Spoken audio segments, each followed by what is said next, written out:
یہ جو موقع آتے ہیں نا شب برات کے، شب قدر کے، یہ بنیادی طور پر اللہ تعالیٰ کی طرف سے دی ہوا موقع ہوتا ہے کہ چلو تمہیں چانس دیتے ہیں، پابندی کوئی نہیں، لیکن رب کی طرف سے نا موقع ملتا ہے، چلو تمہیں ایک موقع دیتے ہیں، چلو اپنے آپ کو کلیئر کر لو، تمہیں موقع دیتے ہیں۔ یا اللہ کیا کرے، کچھ بھی نہیں، آ کے نا سچے دل سے 2 رکعتیں پڑھ کے توبہ کرو، عرش کا مالک پچھلے سارے معاف کر دے گا۔ ان لوگوں کی باتوں پہ نہ جائیں جو بلا وجہ پریشان کرتے ہیں لوگوں کو۔ شب برات کا حوالہ بھی نہیں مل رہا، حالانکہ ترمذی شریف میں حدیث موجود ہے، سیاستہ کی روایت ہے ترمذی میں۔ پہلے کہتے ہیں سیاستہ سے دکھاؤ، جب سیاستہ سے مل گئی تو اب اور کدھر جانا ہے؟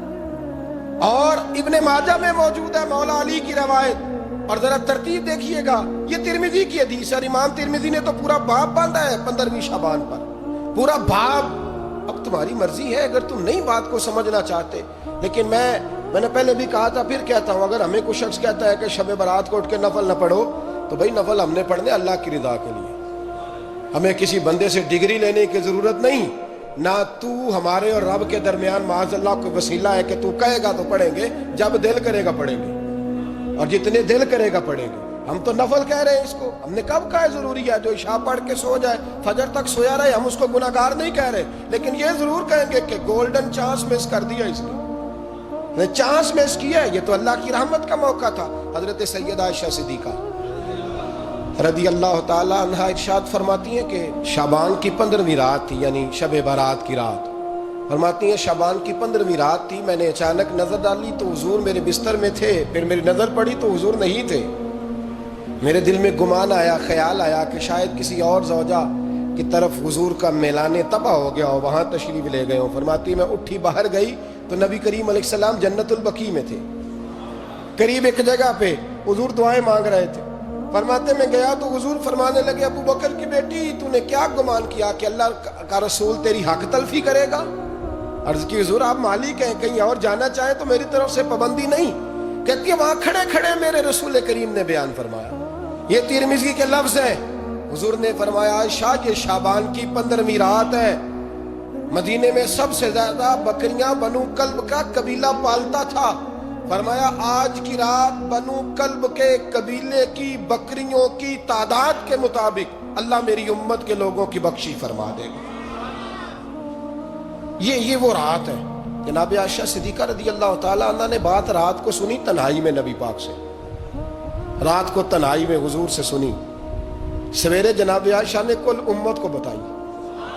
اگر یہ بات اہمیت والی نہ ہوتی تو بی بی صاحب آگے روایت کرتی، یہ کتابوں میں آتی، یہ لوگوں کو بتاتی۔ حضرت عائشہ نے روایت کیا، اور مولا علی شیر خدا نے تو کھل کے کہا، ابن ماجہ میں حضرت علی سے پیار کرنے والوں کے لیے الگ عنوان، مولا علی نے کھل کے فرمایا شعبان کی 15ویں رات کو رات عبادت کرنا اور سویرے روزہ رکھنا۔ حضرت علی کے لفظ بائی نہیں سیاستہ میں، رات کو روز عبادت کرنا، دن کو روزہ رکھنا۔ ویسے تو رب کریم ہر روز تہجد کے وقت پہلے آسمان پر نزول اجلال فرماتا ہے اور لوگوں کو فرماتا ہے کوئی بخشش مانگنے والا؟ کیا انداز ہے مولا علی شیر خدا حدیث روایت کرتے ہیں، رنگ کیا ہے؟ فرمایا باقی راتوں میں نا تھوڑا سا پیکج ہوتا ہے، تھوڑا سا آخری حصے میں رات کے شب برات کو نا رات چڑھتے ہی اللہ پہلے آسمان پر جو اس کی شان کے لائق ہے نزول اجلال فرماتا ہے، اور پہلا جملہ یہ فرماتا ہے کوئی معافی مانگنے والا؟ اللہ کرے آپ کو سمجھ آئے، یعنی معافی دینے والا کہہ رہا ہے چلو آؤ ادھر آؤ ذرا معافی مانگو، میں معاف کرنے آیا ہوں، مانگو معافی، ہے کوئی معافی مانگنے والا؟ معاف کر دیں گے۔ اور آپ فرماتے ہیں ہے کوئی رزق مانگنے والا؟